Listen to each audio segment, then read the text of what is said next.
So this is Lily Garden Preschool. When you first come in, you'll be through the door here. All the doors are marked with gold. So next to this, you can see these are the lockers for the staff. And then right here, this is the front desk where there'll be somebody waiting to greet the children and the parents and sign them in for the day. You can see there's a lot of plant life around here. And then there's also what I'm calling the not ready corner right here. So there's a little couch for parents to sit on and some books in a bookshelf. So in case they're not quite ready or they want to spend some time before or after class, they can sit there until they're ready to go in the main door to the class, which is here. You can see on the wall here, these are going to be all the staff profiles and then the licensing, the menu, any information for the parents that they might need to know what's going on that week or what's going on in class, any health concerns, that type of thing. So once we go in the front door here into the classroom, we'll just take you through that. So the first thing you see when you come in, this is going to be the lockers. Again, you see there's some plant life on top. All the walls are painted white to make it more open and more calming.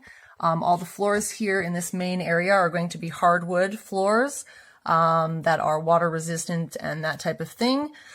Right here is going to be the storage area, so there's any like paperwork or things that the staff need to store for the classroom. Next to that, right here is the water table, or it could be sand table. In this case, I've made it water with some jewels and some coloring. And then the floor mat here is to absorb any of the water spills or sand spills so it doesn't get all over, and it's slip resistant as well. Directly in here, once they come in, this is going to be the bathroom. I'm just going to turn my model here so you can see it a little more clearly. So there's the sinks, the mirrors. Again, there's some plant life, some toilets, all very bright and open and clean. And an open door, of course, so that we can see inside, but also a little bit of privacy from the rest of the classroom. After that, we have the art and eating area. Let me just flip it around here so you can see that better.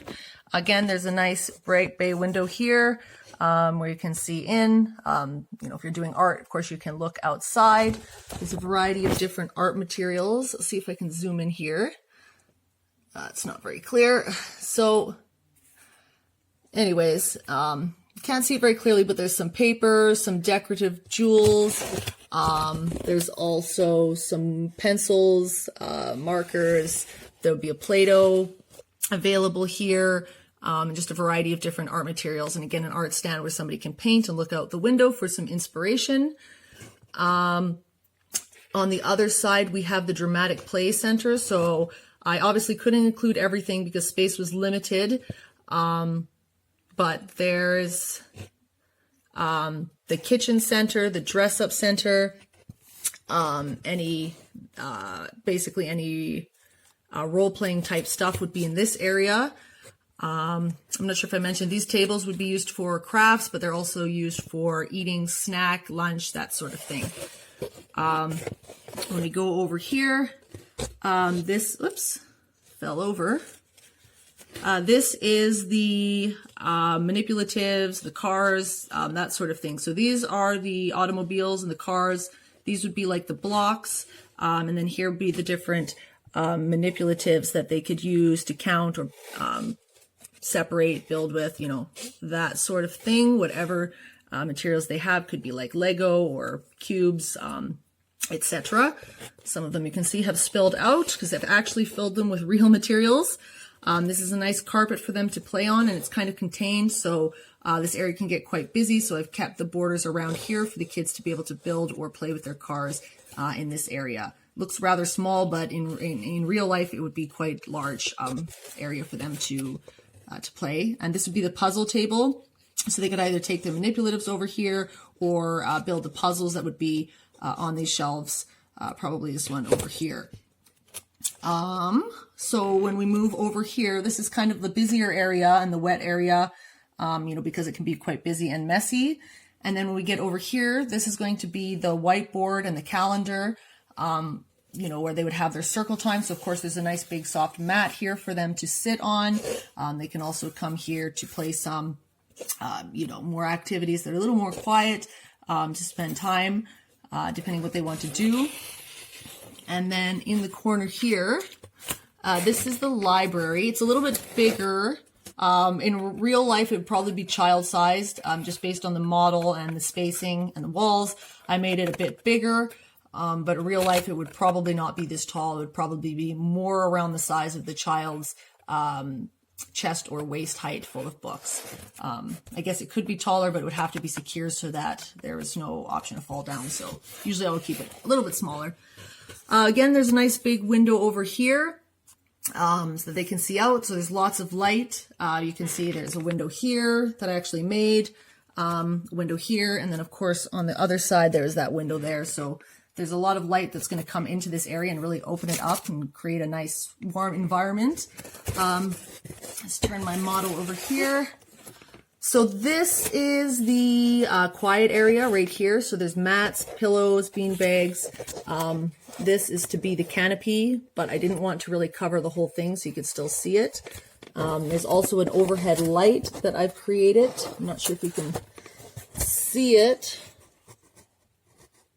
but that would be an overhead light. So it kind of creates a nice little quiet, special, safe place. You know, the kids can kind of be in like a tent area. They like to be private sometimes and just spend time alone or to relax. So that's what this would be. This is the teacher's desk. Usually I don't think the teacher is going to sit there that often, but the desk is available for her to do some prep or some work ahead of time. These that you see here and then also over here, they represent bamboo barriers. So they're kind of separating this wet area here from the circle and the private space. So it kind of separates that off. I think that is everything over here. So we'll just take another look so you can kind of see everything the way it is. Of course, again, this area would be quite a bit bigger just due to restrictions on the box. It's not as large. So give you one more look at this whole thing on this side. Great. So then here, there would actually be a door here. Obviously, we're not going to just have the door open, but for the design purpose, I just kept it open. So you can see the big, nice, beautiful archway to get to the outdoor space, which I will show you. So I've put some nice like green leaves and vines because I think it's really kind of a magical look for the outdoor area and the transition into nature. So it's kind of a nice way to welcome the children outside. Wall is falling here, hopefully not in real life. Here's a sidewalk. This also is a sidewalk. There you've got the block area that children can play. They can either play on the grass or there. Right here, there's a little tap. If they ever use water play, they would connect to it from there. And there's also this big open area. So like if they were to use water, they'd probably use it in this area, maybe a slip and slide or something like that. But they can do running, soccer, football, you know, tag. All the games are going to take place in this big open space. There's also a storage area over here. This is where they would keep all the balls and extra materials, hula hoops, pylons, you know, whatever outdoor materials they don't want out all the time. Yeah, so here you see the gate. So this is, you know, where you can come in. Maybe parents are late. They want to come right around to the outside. Or, of course, in the event of a fire, you're not going to want to go back out through the front door necessarily. You're going to want an option to get out. So on the other side of the building, right, there's this gate and this outdoor area, right? Because here we have the indoor area. If the fire's over here, you want to escape over here, and vice versa. If there's something going on here, you want to be able to escape on a different side so that they're not both restricted. I'm going to lift this up here. You can see my nice, beautiful swings that actually move. So I put a lot of work into those. You know, kids like to swing. They use body momentum, coordination, balance, things like that. And then next to that is the garden, where you could also use the science center.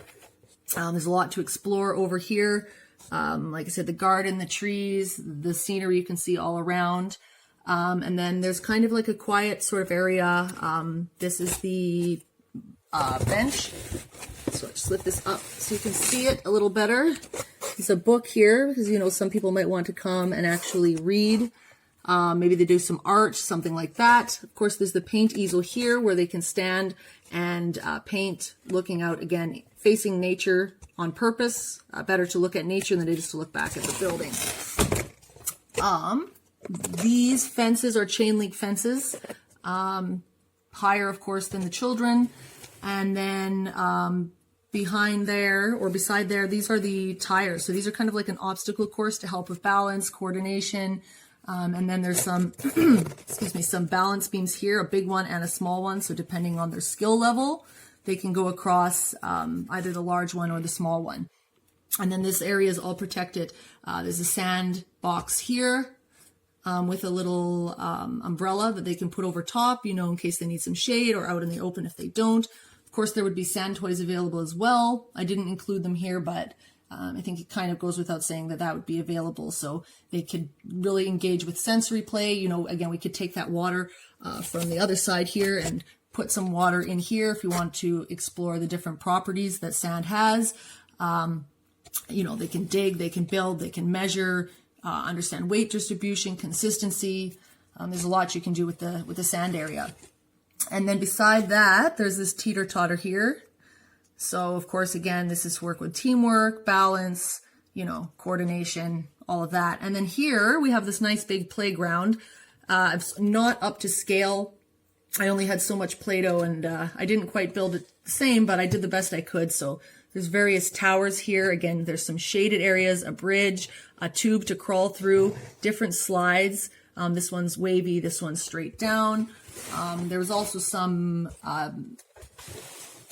ramps and stairways that you could get on that are accessible to, you know, special needs. I didn't build it because I was running out of space, but in real life, as mentioned before in my other document, there would be that option as well. And then there's some things underneath. They can play with drums and climbers and different ladders and things like that. They weren't included in here, but they would actually be. This is also a climber. It's got different textures. They can kind of climb up like a wall. The ladders, again, and the drums and the stuff underneath for them to play with. It wasn't included, but it does allow them to have multiple levels of play. So maybe some kids don't want to climb up. They want to play on the ground. There's multiple ways to get up. I think 2 or 3 different ways that they can get up, and 3 or 4 different ways that they can get down. And then this is all sod here so that it's impact proof. So if they do fall off, they're not going to land straight on the hard ground, which is important. You don't want anybody to break anything. Kids tend to fall. It's one of the most common injuries actually that they see in hospitals. So this area is going to be quite large. It doesn't look like it again in the model. We're limited on space, but that's what that is. And then there's like a rim here to kind of separate that so that the chips aren't getting all over. Same as with the sandbox, right? There's that border to kind of keep everything separate and inside. Over here, this is where we'd park the bikes. And then this is a nice racetrack where they can actually drive the tricycles and the cars. Again, this is quite big, this tricycle. It was a little hard to make it to size, but just please use your imagination and imagine that this tricycle is child-sized as opposed to, you know, the size of, you know, half the playground. So yeah, I think that's pretty much everything out here. Of course, there's the tree, as you know, for shade. I mean, that's kind of been discussed already, but it's worth mentioning that the tree would provide shade in a hot day, right? So there's multiple areas. These areas here, you can use this, and different areas for them to take refuge if the sun is out, and different ways for them to play. I can't remember if I mentioned this already, so I will. The blocks, I think I did. I'll just give you an overview of this whole area. Put a lot of detail in here. It might not look like a lot, but there is. Oh, this sidewalk is just to connect the gate here. So maybe if it's muddy or snowy, you know, they just want to walk through and stay on the cement as opposed to walking on the grass. So, of course, being a preschool, this setup is going to be for about 3 or 4, maybe 5, depending on when they turn kindergarten age. So my video got cut. I just wanted to include a couple of things that didn't get included in the original video. So if you see up here, there's the medical Red Cross symbol. So this is where they would keep the first aid kit, as well as any medical documents, materials, allergies, because of course this is really close to where they're going to be eating. So any information as far as allergies or food preferences, as well as the medical supplies would be kept there locked up. Not the information, just the medical supplies like, insulin or any medication that needs to be kept away from the children, as well as there would probably be a little fridge there in order to keep things that needed to be chilled in that cabinet. Some medications require cooling, so that's where that would be located as well. And it's really easily accessible, close to outdoors, so they can grab that pack with them and take it with them when they go outside, or have access to it near the art area. Maybe somebody gets hurt with scissors, that box full of Band-Aids and gauze and that kind of thing is all going to be right there near that craft and food center where they would be able to keep that away from the children, but easily accessible at all times. So I just wanted to include that because it had been cut from the original video, so you know that it is in fact there. It is available and ready to be used if necessary. So thank you. I'm sorry if this video is a little bit choppy, but I thought it was important to include that in here since it is something that is necessary in every classroom, especially with like the injuries, the allergies and things like that. So that little medical supply area is super important to include. So thank you. Sorry, my camera accidentally got cut when I hit a button. So we'll continue on with the 4 foundations of how does learning happen. So we'll start with belonging. As I mentioned, this is the welcoming area where children are going to come in. They're going to spend some time with their parents. They're going to be greeted by the person at the desk by name. Anything that they need to get ready, they can do so at here. They can learn all about the staff they're going to engage with and the people in the program on this area here, creating a sort of welcoming environment. And they're ready, when they're ready to come inside, of course they can, but they've got that time to kind of spend out there and get their things together. Each child, when they come in, will have their own cubby with their own belongings, their own name, and their own space where they can keep their things. And the teacher, of course, will come in and welcome them when they do arrive by name. So that creates a sort of warm, welcoming atmosphere and really gives children the impression that they belong here. And at that point, the parents are going to probably go. The teacher is going to help them find an activity, something they want to do, talk to them about how they're feeling and kind of welcome them into the class that way. So this is really welcoming for not just the children, but for the parents. So it gives a sense of belonging for the entire family. And, when children see that their family is welcome, they know that they're welcome, and it's kind of a safe space for them as well. So that's really great. The next one is well-being. Based just upon the environment itself, you can see that the walls are all white. There's a lot of sun and light that comes into the building. So it creates a sort of calming, spacious, open area that helps children to feel relaxed and at peace so that they aren't overwhelmed and they can focus and are better able to learn and self-regulate. Outside, the area has a lot of space and for physical activity and things to do, which of course is good for their health and their emotional well-being. So collectively, they should have a lot of room, a lot of light, a lot of nature that they can kind of engage with, even when they're inside or, of course, when they're outside as well. Expression can be represented in lots of different areas. The children, as you can see, have a lot of different interesting centers that they can play with. And this gives them, a lot of different choices to play and engage however they prefer. And then they can have, many different choices. So they're able to express themselves in a way that they feel it represents them. And, they are encouraged and valued in that they are able to choose what they want. They're not going to be restricted to what the teacher thinks they need. They can kind of wander around and find, whether they want to be busy and loud, they want to paint, they want to look outside, they want to be quiet and read a book, play with many different things. All of these things are available to them, and they're able to express themselves however they see fit. Now, this directly ties in with the next one, which is engagement. With having all of these different centers available, the children have many choices, from art to building, sensory play, both inside and, of course, outside.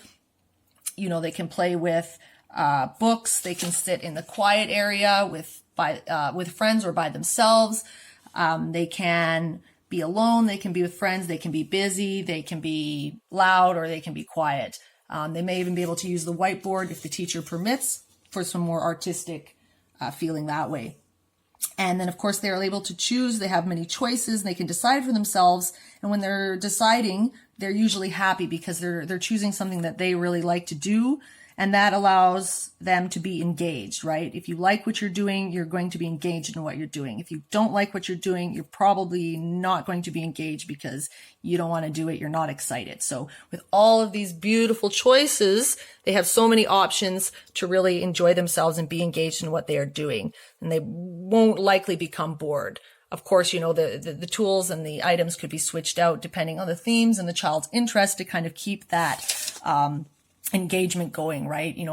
Everything gets boring at a certain point if it doesn't change. So, that would be something to incorporate as well. Although, of course, you can't really show that in the model. So I think that kind of covers everything. I hope you appreciate all the hard work I put into this. I had a lot of fun making it, although I will be honest, it took 2 full days to do, but I put a lot, as you can see, into the details, in everything, even coloring the art materials and decorating them and drawing the sinks and putting the plants. So I really feel like this represents my design and my idea quite well.